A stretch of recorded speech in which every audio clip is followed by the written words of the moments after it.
Assalamualaikum warahmatullahi wabarakatuh. Perkenalkan, nama saya Muhammad Reza Ainul Hakim. Saya di sini akan mempresentasikan tentang ulangan tema semester pada mata kuliah pemahaman tentang peserta didik dan pembelajarannya. Untuk tugas UTS kali ini yaitu modifikasi modul ajar.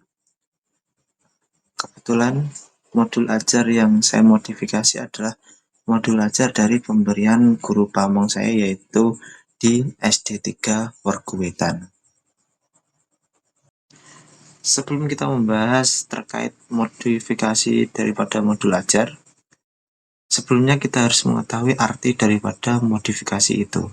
Modifikasi yaitu sebuah kegiatan untuk mengubah, menambah, serta mengurangi suatu dokumen ataupun suatu benda dengan tujuan untuk memperbaiki suatu hal agar menjadi lebih baik dan mudah dimengerti. Sedangkan pengertian dari modul ajar sendiri yaitu perangkat ajar berupa dokumen yang berisi tujuan, langkah, media pembelajaran, serta asesmen yang dibutuhkan dalam satu unit atau satu topik berdasarkan capaian pembelajaran yang sudah ada di dalam kurikulum nasional.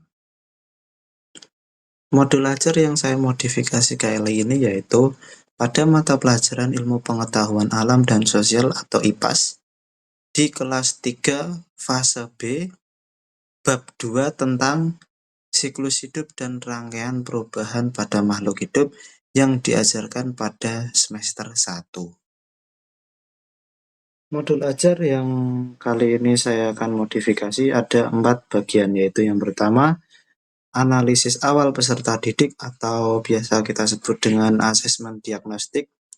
Yang kedua, pada kegiatan pembelajaran yaitu berupa pendahuluan, inti, dan penutup. Yang ketiga tentang asesmen, dan yang keempat tentang lampiran. Hal yang pertama yang perlu kita modifikasi yaitu pada analisis awal peserta didik atau diagnostik. Di dalam modul ajar ini, belum tertera adanya asesmen diagnostik yang dapat bermanfaat untuk mengetahui karakteristik siswa berupa gaya belajar dan minat belajar peserta didik terhadap pembelajaran. Hal ini tentu akan bisa saja menghambat adanya proses pembelajaran karena di dalam proses pembelajaran tidak semua siswa mempunyai kemampuan ataupun potensi yang sama. Harus adanya pembelajaran berdiferensiasi yang dapat dibedakan berdasarkan tingkat kemampuan siswa untuk menerima pembelajaran dan mendapatkan hasil yang lebih efektif. Modifikasi yang kedua yang perlu dilakukan adalah yaitu pada tahap kegiatan pembelajaran. Modifikasi pertama yang dilakukan yaitu pada kegiatan pendahuluan, kegiatan inti, dan kegiatan penutup harus adanya rincian waktu. Misalkan yaitu pada kegiatan pendahuluan ditambahkan rincian waktu sebesar 10 menit, kegiatan inti sebesar 50 menit, dan kegiatan penutup sebesar 10 menit. Jadi totalnya adalah 70 menit dalam satu proses pembelajaran atau satu kali pertemuan. Modifikasi yang kedua yaitu mungkin bisa ditambahkan adanya ice breaking di dalam proses pembelajaran. Di sini juga belum dicantumkan adanya proses atau adanya kegiatan ice breaking. Yang selanjutnya pada tahap kegiatan penutup harus adanya ditambahkan tahap refleksi oleh siswa, kemudian adanya tahap evaluasi sebagai bahan tindak lanjut seorang guru terhadap siswa yang apabila telah mencapai nilai kriteria atau tujuan pembelajaran adanya proses remedial atau proses pengayaan. Bagian ketiga yang perlu dimodifikasi yaitu pemilihan asesmen di alur kegiatan pembelajaran di dalam modul ajar ini saya nilai kurang tepat. Karena berdasarkan prinsip understanding by design, pemilihan asesmen harus diletakkan setelah penulisan tujuan pembelajaran. Hal ini dilakukan bermanfaat untuk mengetahui karakteristik daripada peserta didik.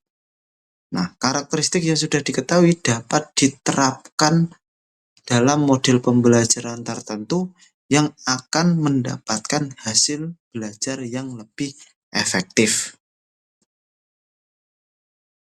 Modifikasi keempat yang perlu dilakukan adalah di bagian lampiran.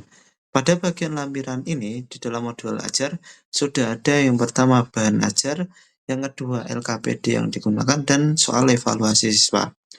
Namun, soal evaluasi di sini belum dilengkapi dengan kisi-kisi. Kisi-kisi diperlukan untuk menjadi acuan seorang guru untuk membuat soal. Dan kisi-kisi bisa dibagikan ke siswa ataupun tidak, di mana apabila dibagikan ke siswa, mungkin dapat bermanfaat untuk belajarnya nanti, seperti itu. Kesimpulannya adalah, secara umum, pembuatan modul ajar di sini sudah bagus.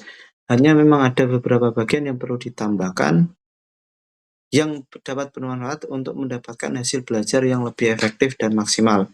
Hal itu bisa juga digunakan selanjutnya oleh mahasiswa sebagai pedoman untuk pembuatan modul ajar. Sekian presentasi terkait modifikasi modul ajar dari saya. Kurang lebihnya saya mohon maaf. Terima kasih atas perhatiannya. Wassalamualaikum warahmatullahi wabarakatuh.